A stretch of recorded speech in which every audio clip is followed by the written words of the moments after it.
President Trump on Thursday accused media outlets of siding with China and decried their coverage of the coronavirus pandemic in a remarkable exchange with a right-wing news organization.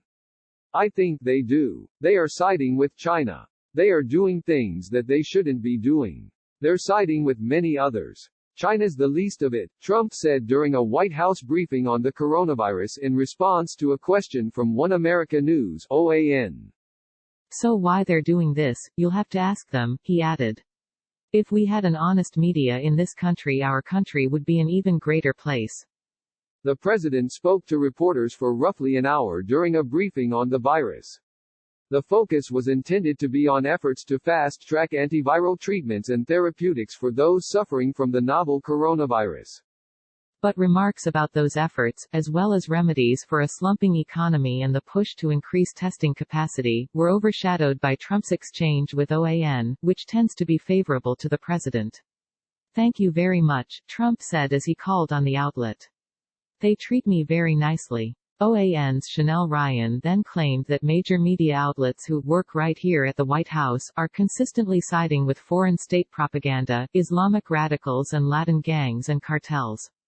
Ryan, who traveled with Rudy Giuliani Biden has broken all the rules of presidential primaries. The Democrats' siege is over revolution forecast, when a tsunami becomes a thunderstorm. More to Ukraine. Last year, in his effort to dig up damaging information on Joe Biden, did not cite specifics, but she opened her commentary by asking Trump if he felt the term Chinese food was racist, a swipe at other journalists who have asked in recent days whether Trump's describing the coronavirus as the Chinese virus was offensive or enabled discrimination against Asian Americans. "It amazes me when I read the things that I read," Trump said, launching into a lengthy diatribe against the Wall Street Journal, the New York Times and other major media groups that he took questions from just moments earlier. Those same outlets had reporters expelled from China this week as the country cracks down on critical coverage.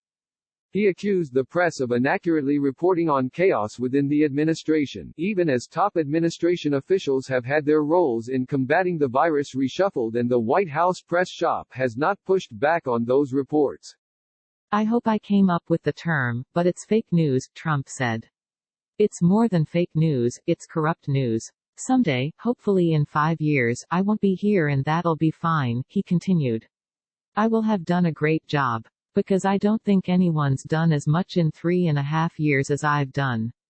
The White House is relying on many of the same media organizations Trump attacked on Thursday to get out critical information about the virus. The administration announced Wednesday a partnership with NBC Universal, Viacom CBS and ABC, Walt Disney Television to broadcast public service announcements about how to slow the spread of the disease. Trump, who has earned praise in recent days for taking a more serious tone toward the virus, frequently veered off topic on Thursday.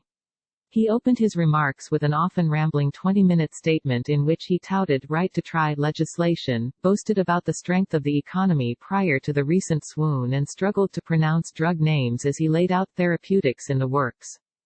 The president chided the press throughout the briefing, quipping at one point that 75% of journalists should leave the room to improve social distancing.